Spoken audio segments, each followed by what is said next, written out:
This is the Upro P6 smartwatch from Banggood. This is another smartwatch that I've picked up here recently, and I have a couple other ones that I've been trying out just to see what the differences are between them. Anyway, just to give you a quick overview of this one, this is obviously a smartwatch. It has different little home screens here that you can set up to do whatever you want. It has this one which looks like the iPhone screen, but when you touch it, it doesn't do anything. It's just a little screen saver there. It has a couple different watch faces here, little screensavers, whatever. But up here on the top, this is where the speaker is. So when you talk on the speakerphone, it comes out here. The microphone is over here on the side, and also the USB port and the headset jack. Now the headset jack is actually a USB headset, and we'll look at that here in just a second. And on this side, it has the camera, and then the only physical button that's on the watch sits right there. And here you can see this is kind of a rubberized material. It's very flexible. It works real well. And even the clasp up here is pretty nice. Anyway, let's look at what comes in this box. This is the box that comes in. It just says smartwatch, and I've taken out some of the trash already, but it has instruction manual here. It's in Chinese on one side, and the other side is all in English, which is good. And the directions aren't too hard to understand when you start reading through them. They're all pretty easy to understand. It's not terrible English like in some of the other stuff I've seen. Also included in here, this is the package that has the headphone jack in here, and you can see it has the micro USB headset jack. This is the first time I've ever seen a pair of headphones with a micro USB attachment on there instead of like a 3.5 millimeter jack or something like that. These haven't even been out of the package yet, but I need to try these out. But they look like they're pretty decent. It has a little controller here in the middle, so probably a microphone or whatever inside there, and a little clip to go on your shirt or your collar or something. Before we get started looking at the applications, let's take a look at the back side of this. Now this whole watch is pretty much just all plastic. There's not any metal on here except for the pins inside the wristband here that hold it into place. But the front is plastic and the back is plastic. And here's the back cover, and it's real hard to pull off. There, I got it. But it's held on there with a few tabs. And here's the battery itself. Let me pull this, see if I can get this battery out of here. It's probably hard to get out too. Yep. And here it is. It's just a little small one. And here's what it looks like inside. It has a slot for a micro SD card, and it has a slot for a SIM card. Now this watch can connect to cell phone towers. Now I don't have a SIM card to put in here, but you can see it's a real small one because it's nearly the same size as the micro SD card. And when you put this battery in, you just got to make sure the little metal tabs here line up with the little metal tabs up on here so that it fits in correctly, otherwise it will not work. Which, when you boot up the phone for the first time, you see this every time you boot up, and you just got to tap the next arrow to get through all of this. Alright, so here we are at the home page. Like I said, this has a SIM card inside of it, and you can dial a phone number here, and there's connecting to my phone. But it has a SIM card where you can type the phone number and hit the phone button here, and it will use the built-in SIM card that you have. If you don't have a SIM card, you can hit this Bluetooth phone button here, and that will actually use your phone to make the phone call. Now, the other thing you have to remember is to go back, you slide across like this. Slide from left to right, and he goes back. It has messaging in here, and again, the messaging, it can send from your phone, but you have to have the app installed to make it so that it can work, and you'll see that here. Here it's trying to use, it has two different inboxes, one for the actual phone SIM card and one for your phone. And again, you have to have the app installed on your phone to, be able to read your messages. But we'll look at that here in a minute. It also has your phone book with all your contacts in it, your call history, and a call history, again, it has your cell phone. It has your cell phone numbers in it and your SIM card phone numbers in it. So we'll go over here. Image viewer is if you have any pictures taken with your camera, right here. Then you can look at them with this. You can also record videos with your camera, and the video, I'll show a picture of what that looks like, or a little video of it. And the audio player is if you have any music on your phone, which are on your watch, which I don't. And here's the FM radio, where you have to plug in your headsets here to actually be able to play anything with this, because I think it uses the headsets as a an antenna. So see, it says plug in your earphones. So let me go ahead and do that. So here I have it tuned to a local station, and if I put the headset up here, maybe you can hear it. Oh yeah. Anyway, so it does work, and it's kind of cool. You got a radio on your watch instead of having to carry a separate radio with you. I have never seen that before. So also on here we have the sound recorder, and the sound recorder, you hit the little record button here in the middle, and there it goes. Starts recording, and the sound playback is actually pretty decent on this, you know, for as little of a speaker as you have. I'll go ahead and hit this, and I'll play it back. And there it goes. Starts recording, and the sound playback is actually pretty decent on this, you know, for... So anyway, there's what it sounds like. It's not all that awesome, because like I said, this is just a little tiny speaker. But it has that's the sound recorder. It also has a video player if you record any videos. All your settings are in here, and your Bluetooth connections, where you can come in here and turn your Bluetooth off. If you don't want to use your Bluetooth connection, you can also see the device that you're connected to, and also search for a new device. Let's go back. Then it has this anti-loss, and the anti-loss basically makes it so that if your phone and your watch get too far away, the watch will start beeping. And it's kind of annoying, because sometimes my phone will just drop the Bluetooth connection for who knows why, and it starts beeping. It has this pedometer also, but I can't figure out how this is supposed to work.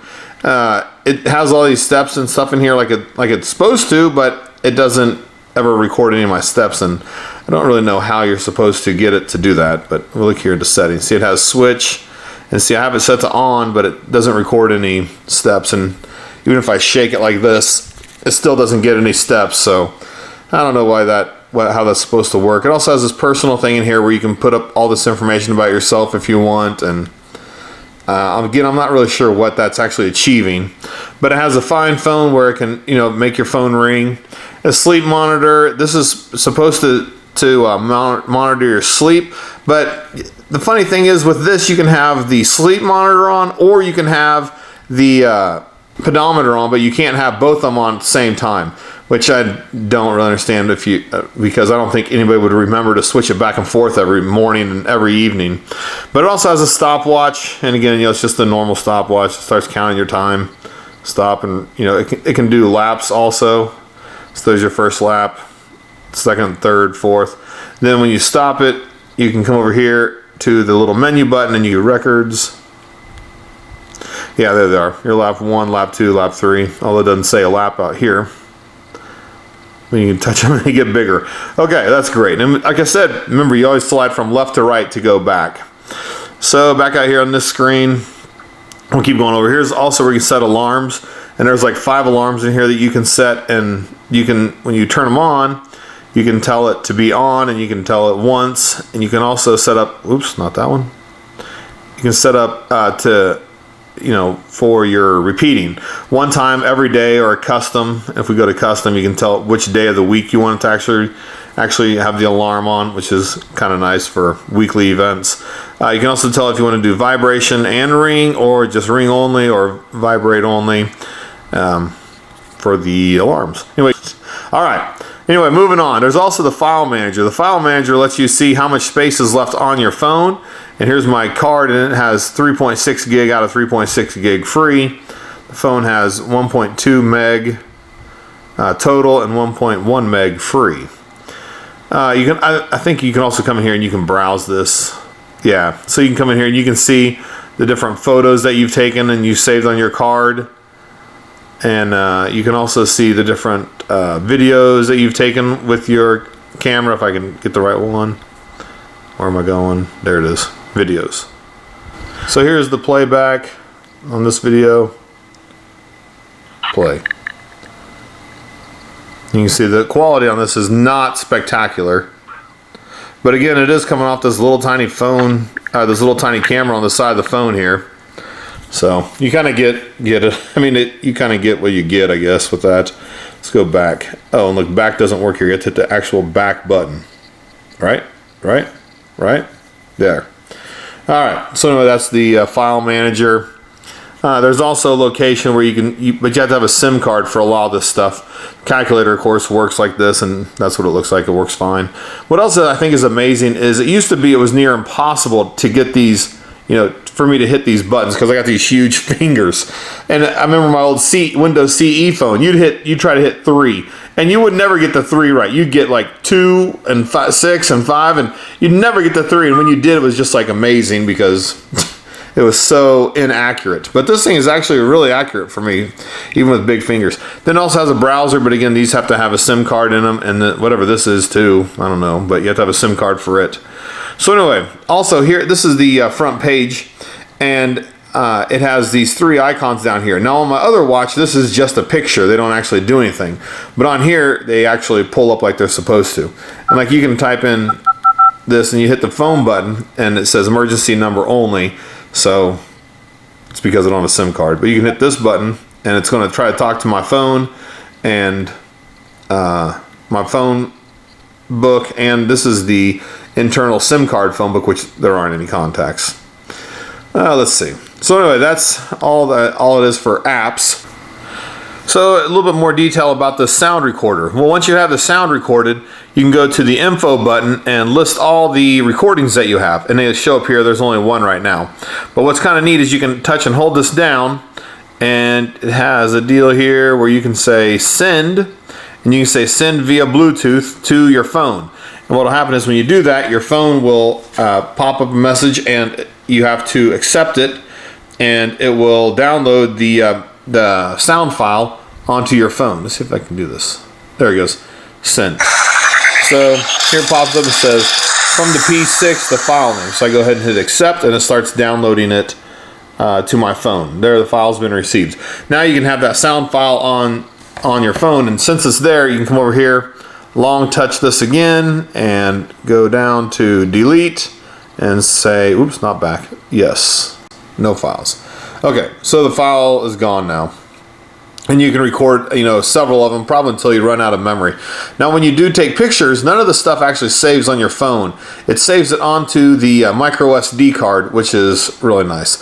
Let's see if we can get this camera turned on. But when you find the picture you want to take, you have to hit this little middle icon up here, which I'm not really sure what that is. Actually, I think that's a video camcorder, and I think you can change it by tapping here. Yeah, there, now it's a camera. Hit that, like you pointed out where you're going to take a picture. Hit the phone, there it said it saved it. Then you can hit the back button to take another one. We'll hit this button to change over to the recording. We'll hit the record button, and you can see there it's recording. There's my hand. Oh boy, how exciting. Anyway, so then you can hit stop, and it saves it. And again, I think we can send these over to the phone, forward via Bluetooth to the phone. Yes, that one. Sent. And again, we get the pop-up message again. And we say accept. And it downloads the file. This one's a little bigger because it's a video. And is it still downloaded? Yeah, it's downloading it right now.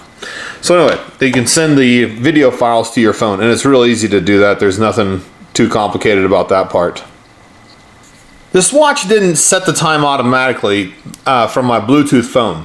I think if you had a SIM card in here, then it would set the time automatically, but because it doesn't, you have to go into settings, phone settings, time and date, and this is where you would set the time on your phone.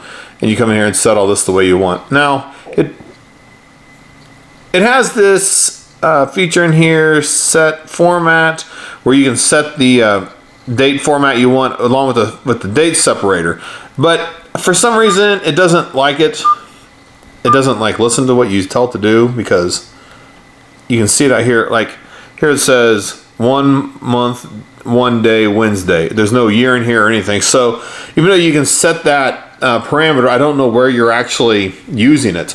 Now, this watch did reset the time when I unplugged the battery, so I'll have to go in there and reset it again to get it to work. Now, the one thing I do like about this phone is that it does have this watch-looking face here to it when you turn it on, and when you have it turned off and you're sitting there, you know, or doing whatever you're doing, and you bring your watch up like this, it will turn back on to the screen to where you can see it. It didn't do it here. Who knows why? Probably because I don't have it on my wrist or something. But it does go. It does come on automatically to where when you look at it, it does turn on. In my other videos, a lot of people kept asking, "No, is it waterproof? Is it waterproof?" This one, I'm betting it's not waterproof. Like I said back here, this whole thing is plastic, and the back, there's no rubber stripping or anything in here that would, you know, keep plastic out of the battery pack. So I'm going to say this is probably not waterproof, and I'm not even really confident about this one being splash proof because it does have the speaker right up here in the front, although water would have a real hard time getting through those small holes, I think, unless it was being like pressured through it. But I think it'd probably be okay, you know, on a splash proof level, but that's probably about it. It does have the little rubber covering over the USB port, so water shouldn't get in there. So to get this to start interacting with your phone, here on the first page, it tells you to go into this FTP site here, and gives you the uWatch username and a good 123 password, and tells you to download a file called mode.apk and attach it to your mobile phone, which I would assume means install it on your mobile phone. Well, here's my phone, and I went to the FTP site, and the mode.apk that it mentioned is not in here. So the other thing I thought was, well, this is a Upro P6. Well, there's no Upro P6 file in here. So I guess I'm going to try to download this Upro P5 file and see if it will install and will connect to my phone. Well, I've tried to download that file a couple of times and it's failed both times. So I don't know what the problem is with that. But here's the two files, the AVI file and the picture that were also sent to my phone. Well, since that one's having a hard time downloading, I'm going to try this Upro 5. Well, that download failed as well. So I don't know if it's something wrong with the site or what, but apparently it's not letting me download those files. I scanned the QR code and I was able to download this file. It's 12 meg. I haven't tried to install this yet, so hopefully this doesn't do anything terrible to my phone. We'll see. Just once. This is some kind of Chinese app, so we'll see what this does. Open. Well, I don't know what this is trying to do, but I'm not going to install this app after all. If it was in English, I might do it, but I'm not going to do this one. Well, I'm not going to install the app on my phone if I can't read what it's actually installing. I don't want to be surprised with some random apps. But anyway, if the Upro P5 thing was working, I would probably install it to see if it would work. But anyway, so without the app, though, you can't do things like write messages.